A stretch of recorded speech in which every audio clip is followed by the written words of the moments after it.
everyone, my name is Ramiza Elena binti Mama Said.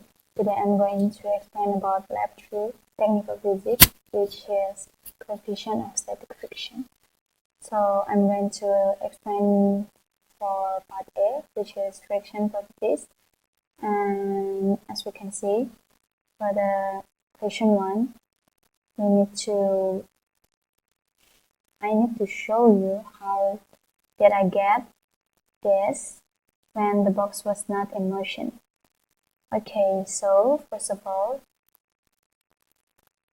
we need to set the box mass in 50 kilograms. And secondly, we need to make sure the friction was in non-zero value. And then we need to apply the force into 50 newtons. Okay. As we can see, the friction force was 50 newton and the direction was to the left. The applied force was 50 newton and the direction was to the right. And the sum of force was 0 newton. And then the second situation was when the box was in motion. Okay, first of all, as the first situation, we need to set the box to 50 kilograms.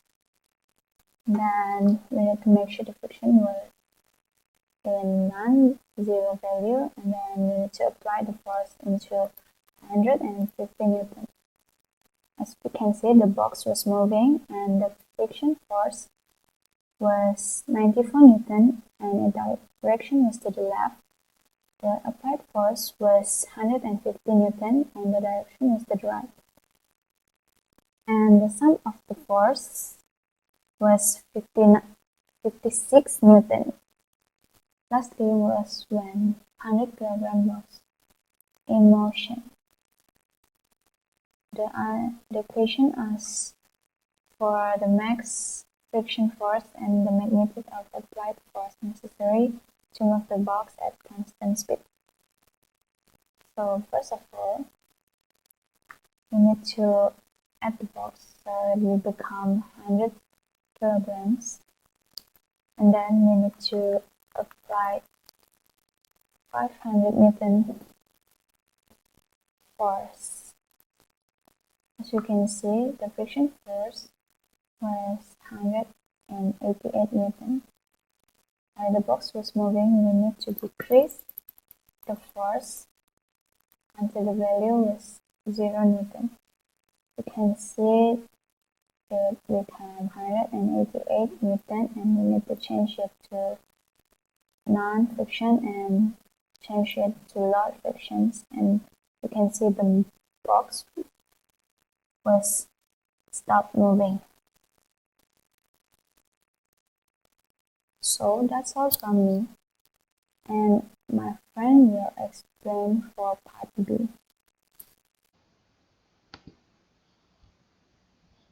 Okay, so I am Navin Raj, and I'll be continuing the second part of the lab where we're gonna conduct the experiment to find out about the coefficient of static friction. Okay, so in order for us to conduct this experiment, we're gonna use the Edwards machine in inclined plane with friction system. So here we have enabled the numerical values to be shown here. So okay, throughout this experiment, the simulation actually, I want you all to focus on these two values, force of kinetic friction and the acceleration, because we will be using these both later on for our discussion part. Okay, so let's start simulating. Okay, we start with table boy 1. We have been given the situation that this experiment is actually being conducted on a wood surface. So the coefficient friction of a wood surface is 0.25, and here we're gonna set the weight of M2 as 6 kilograms. Okay, for all the tables here, so that we can actually compare the readings later on. Okay, so let's start with the first setting. So weight of M2 we set as 6 kilograms here. The angle of alpha 0 degrees. The coefficient of friction between M2 and the surface 0.25. So everything is set here. So how are we going to conduct this part? How are we going to obtain the values of load and hanger M1, which actually the mass of M1. So we are actually okay when I'm gonna hit the run button here, you would see the load or M2 moving towards the pulley system. So when it is moving, I will be adjusting the mass of M1 here so that the mass of M2 is barely moving towards the pulley system. So okay, later we will be saying this. Okay, so since all our settings have been adjusted here for table boy 1, let's hit the run button. Okay, so we can see that the mass of M1 is actually pulling the M2, the mass of M2. Okay, so now I'm going to adjust the mass of M1 until M2 is actually barely moving towards the pulley. Okay, still moving.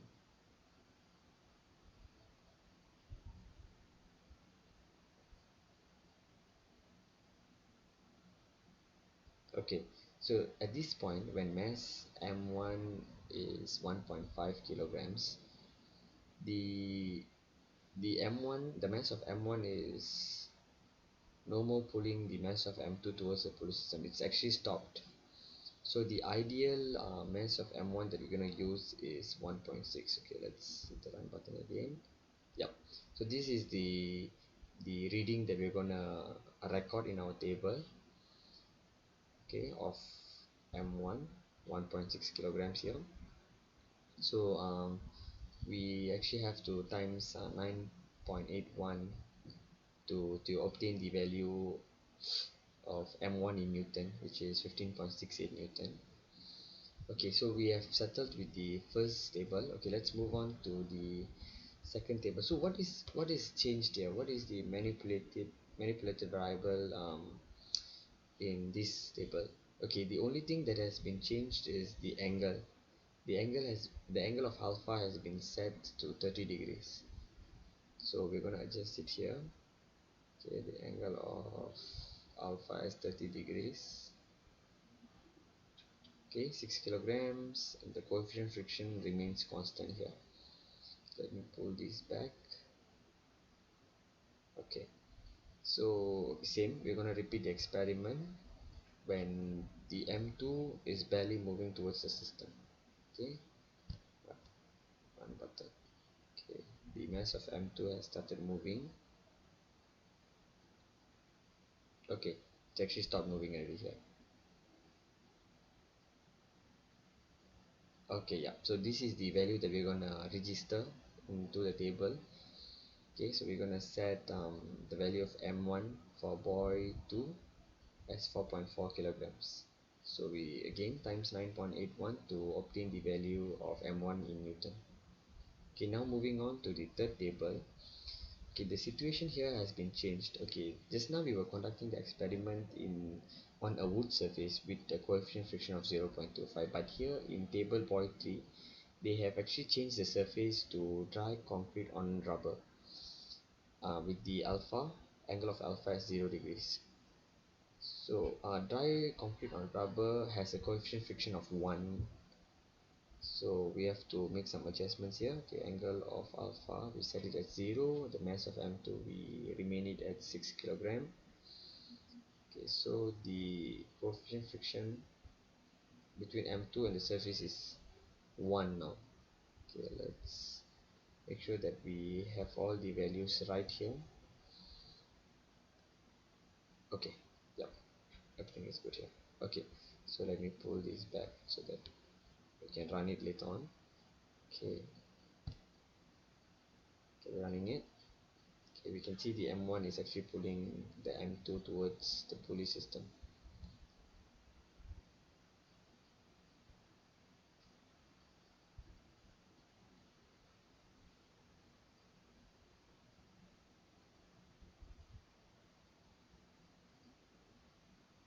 Okay, so at this point M1 has stopped, M2 has stopped moving, so we're gonna get the reading as 6.1 kilograms, where M2 is actually barely moving towards the pulley.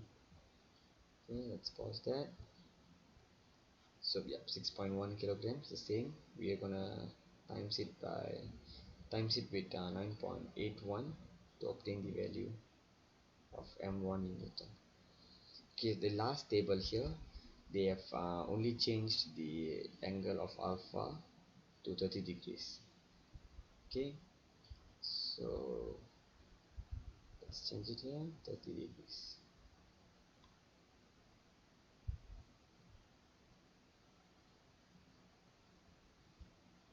Okay, we remain our mass of M2 as 6 kilograms. Step coefficient of friction between M2 still the same, since we are conducting with dry concrete on rubber. Okay, let me pull this reading back. Okay, let's hit the run button. Okay, we can see the same thing. M1 is actually pulling the M2.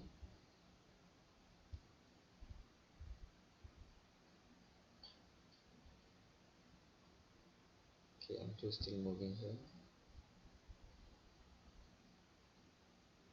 Okay, alright, so at this part M2 is actually barely moving.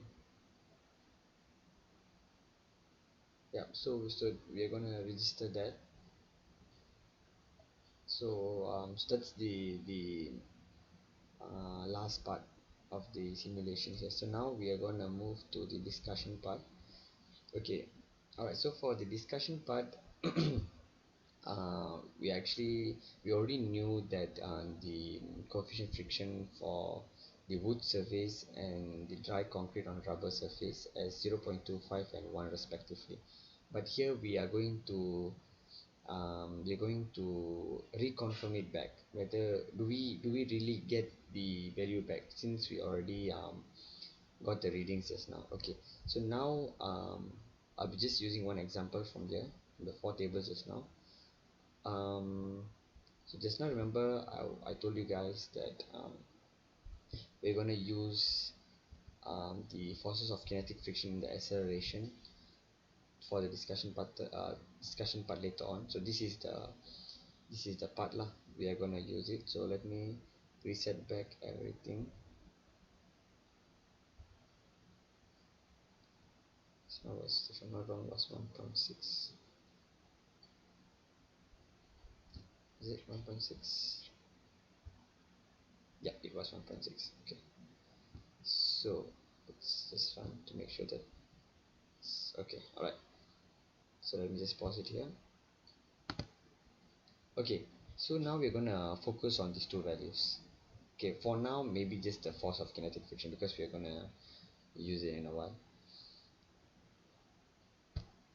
Okay, so of course this is the free body diagram. We already know this, that the the arrow upwards is actually indicating the normal force that's actually acting on block M2. This is the weight of the block that is pulling the block down. The the force of kinetic friction is this Fk. So this is the value here, right? And the right arrow is actually indicating the tension of the spring of the pulley system. So this is the part that we're going to focus now, right? So the coefficient of static friction for the first part, we're going to use the Fs. Actually it's Fk, because the system is actually barely moving, so there is kinetic force there. So Fk equals no sorry Fk over m2 cos alpha. So in the situation just now, cos of alpha was 0 degrees. Okay, so 0 degrees. M2 was 58.9 from the conversion just now in the paper. That's that. Yeah, this one. Okay. So after that, we're going to obtain the value of the force of kinetic friction, which is 14.7 Newton. Okay, so we plug all the values inside, and this is the value that we've get actually. Okay, so if we round it off, we get back the actual coefficient friction of the wood surface, which is 0.25. So for all the parts we do get back, yeah, 0.25, 1 and 1. So this is the method of how we actually get the um, coefficient friction, yeah, let's say if it's not stated. Okay, so moving on to the discussion part. Okay, so now they've actually given us some questions for us to answer. Right, so they actually asked the second question actually, because we already did the first part where we calculated the value of coefficient friction. So the second question is actually asking us to state what we can actually observe from the values of coefficient friction that we got from the experiment. Okay, so if we compare the values of coefficient friction here, okay, okay, the values that we actually calculate, right, is 0.2496. Let's say for the first part, this is the reading, the actual reading that we get if we key in the values into a calculator. So why doesn't it show an exact value of 0.25? So this is the observation that we make actually. It's because the reading that we get is not accurate. It's actually not accurate. So that's the only thing that we can actually observe. Even for the second part, it's 0.2489. It's not precisely 0.25. For the third table, we got the value of coefficient friction on rubber is as 0.9983, which is close, but it's not accurate. And for the last table, same, we get the value of coefficient friction as 0.983, which is close to 1, but it's not accurate. It's not so we can actually conclude that for this question that the calculated values of coefficient friction, they are not accurate, but they are actually off by few decimal values from the actual theoretical values that was given to us earlier in the experiment. Okay, so moving on to the third question. Okay, they actually ask us to state the effects regarding on the type of materials to the values of coefficient friction. Okay, so throughout this experiment that we conducted just now through the simulation, we actually use two types of materials, which was wood surface and also rubber. So we also observe that the wood the CO the coefficient friction of rubber surface is higher than the coefficient friction of a wood surface, which was 1 and 0.25 respectively. So when the okay, now this is the part where we're going to compare um, the acceleration. Okay, we're going to use the acceleration to answer the question just now. Okay, so okay, we just use this, disable this. Okay, so just now the acceleration that we got right from the first table, as we set the coefficient friction as 0.25, because we were using the wood surface, the acceleration that we actually obtained was 0.13 meter per second. uh, and if we let's say we change, okay, we're going to compare it with the woods the rubber surface. Okay, so just now um, the 6 kilograms we got 6.1. Okay, let me set that back, 6.1. Okay. And one more thing, make sure that the angle of alpha is constant here also, because now what I'm doing actually, I'm comparing the the value of buoy 1 to buoy 3. Okay, and here in both the tables the angle of alpha is 0 degrees, so make sure you guys keep that in constant so that you get the correct reading. Okay, so we run this. Okay, so we can see the M1 is actually putting M2 down, and the acceleration that we got is actually 0.8. Okay, just now if we recap, when we use the wood surface, we actually got 0.13 meter per second. So it's actually the acceleration of the block M2 on the rubber surface is actually lower than the acceleration of the block M2 on a wood surface. This is actually because of the coefficient friction of the both surfaces. Okay, so that's what we deduce here, that the load actually slid on the inclined plane made by the material of a greater coefficient friction, which was the rubber surface.